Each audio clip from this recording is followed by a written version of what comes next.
Ignition sequence start. 6, 5, 4, 3, 2, 1. Alright, here we go, let's get to it. This drip dripping like fluid. Keep game, come forward. I keep the Jacksons like Hewitt. I peep game, I view it. Stick it to the script like I drew it. Stick to the script, I glue it. Trying to be the best to do it. It's showtime. They can't stop when it's showtime. It's showtime. Put your thoughts together in no time. It's showtime. I ain't looking for no cosign. It's showtime. Hey, welcome to MoonwolfCosplay, where all the magic happens.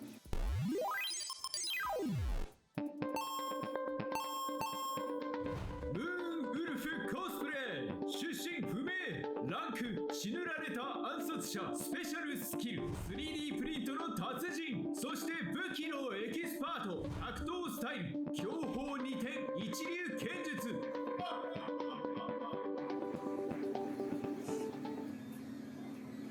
I 3D print some of the things that I want them to be more durable, and the other things I make out of foam. These prints are for my samurai collection that I'm making.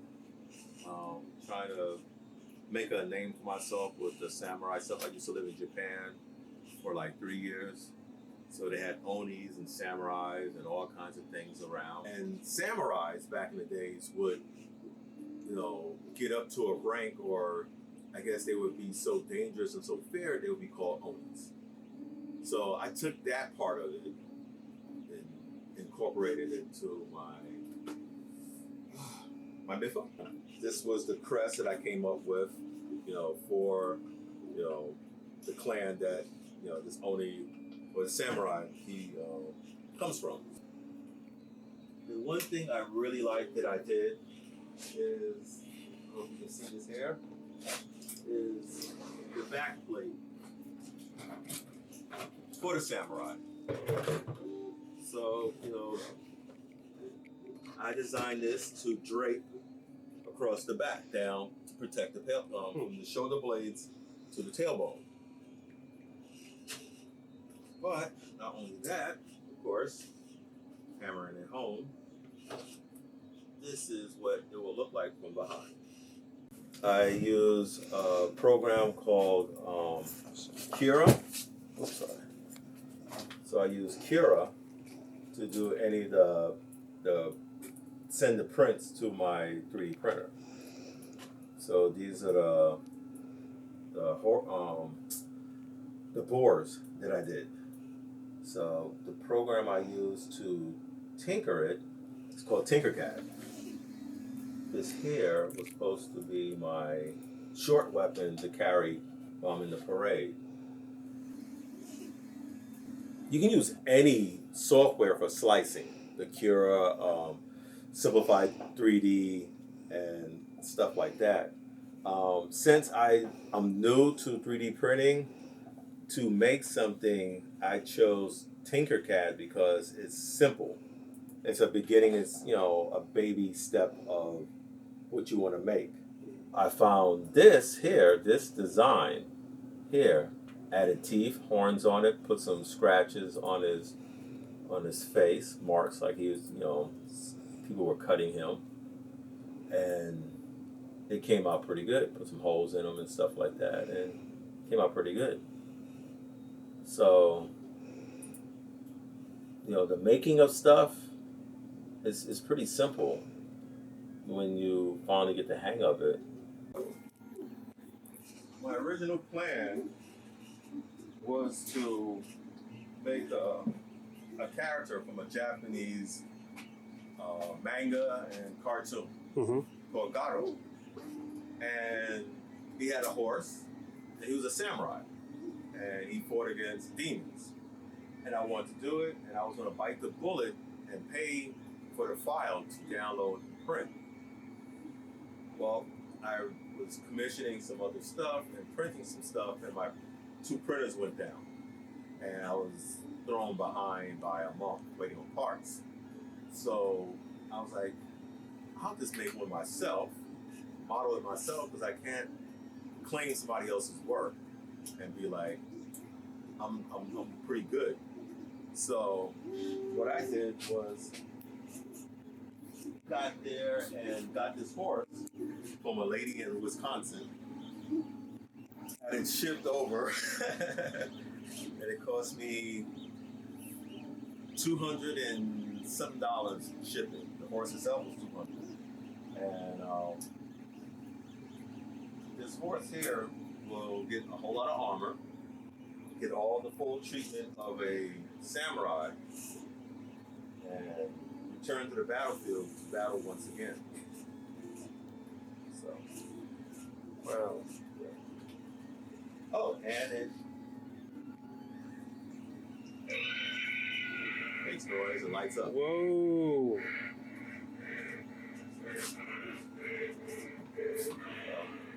When it's all together, it sits about this tall.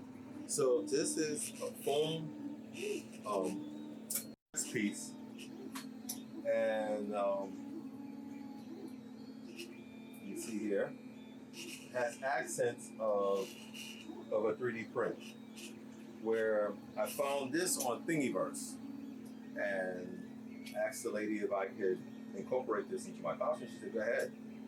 And it's a print where you, at this layer height here, probably about like 1 or 2 millimeter, you will use some tule, and it's like a mesh, and you will lay that on your print, and then let it continue printing, therefore giving you a flexible armor type effect.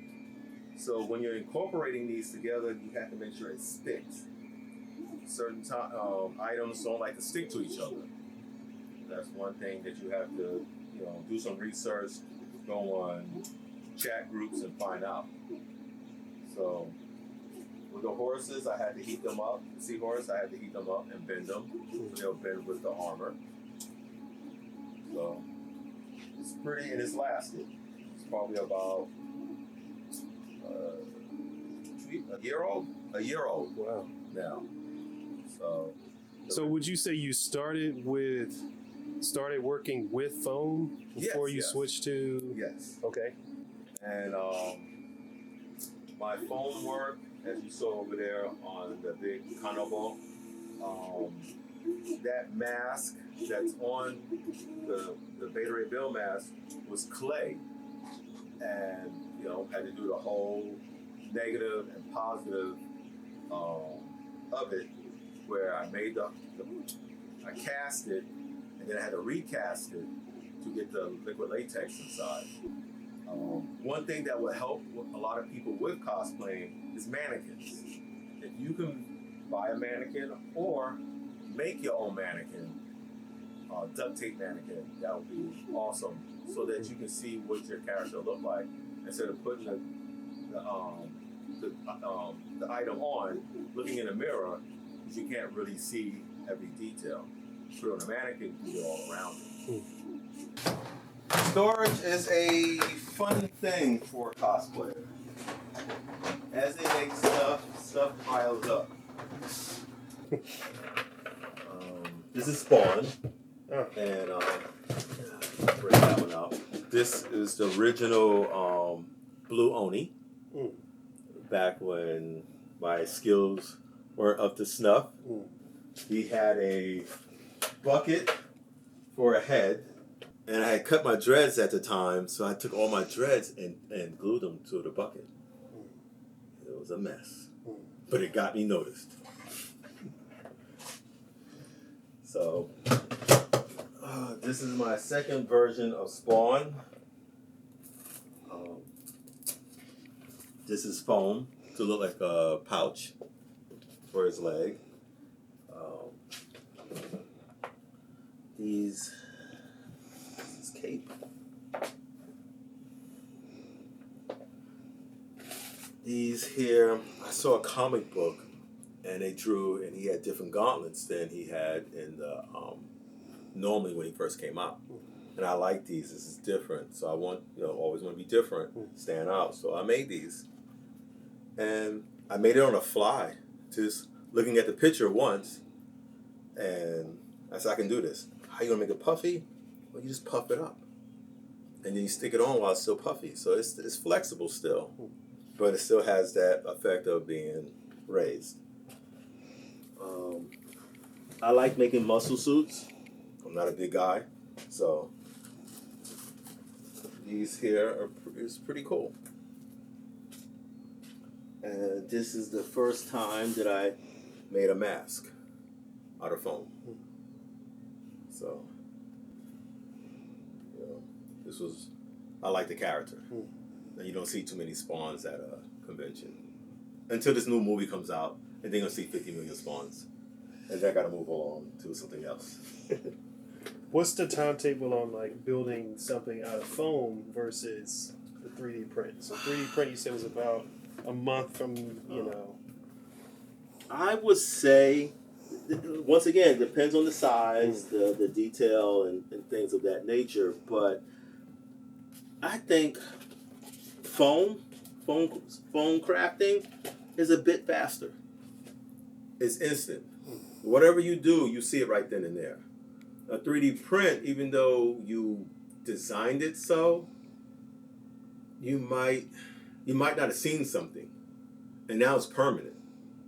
While with foam, if you mess up, it's forgiving. You can change it, and it's fine. You can keep on going. That's the only thing I do not like about 3D printing is that, and maybe because I'm still young in the 3D printing, where I just started, but like this here. This was an armor piece. This is the second version of it. The other one that I did was just came up, and then it was a plate here, and it kept on falling. It was horrible. Well, when I did this one, it stayed, and it had Velcro on it, and it didn't move. And it lit up. So it was, yes. It's like, I came up. And now I got a 3D printed one that has more detail and stuff like that. And I don't have to worry about, like you see, you can, with all foam, sometimes they get the wrinkles in it. You can heat it up with a heat gun and it'll disappear and you'll be fine. But it's lightweight, but then the 3D print can be lightweight if you make your infill less. So this is Blue Oni number 1. No, number 3. I think it's number 3. Because number 1 is sock puppet. This is Blue Oni King. My little brother had wore this at one time. So I wanted to make a chest piece. And this is a lot of foam with clear warbler for the eyes. They light up. I don't have the batteries inside. And I made the back to look like that. These are the shin guards that I made for it. The other ones before didn't have shin guards and stuff like that. He has a hat. And these are his thigh armor. And, oh yeah, here we go. So we talked about the pauldrons, the arm gauntlets. So you can see as it sits in there, you can see how it deforms and gets messed up inside packing. Because you take your stuff out, put your stuff on, take your, and vice versa. And so this is the shoulder pad. The arm pad that went there. So when you look at a lot of the other stuff that I've done, you can see the progression of things getting better. So if there was one con that you think would be like a good entry point, MomoCon would be the con to go to. There's a lot of young people there and some older people there. A local con that's just for fun, breezy and easy, MomoCon is. You can really sit there and be like, let your hair down, just be like, without feeling intimidated. That's one thing that new cosplayers, they get intimidated by what they see, and they freeze, or they, oh, look at that, let's touch. No, don't touch. But one more comment is like, hey, yeah, you touch, all right.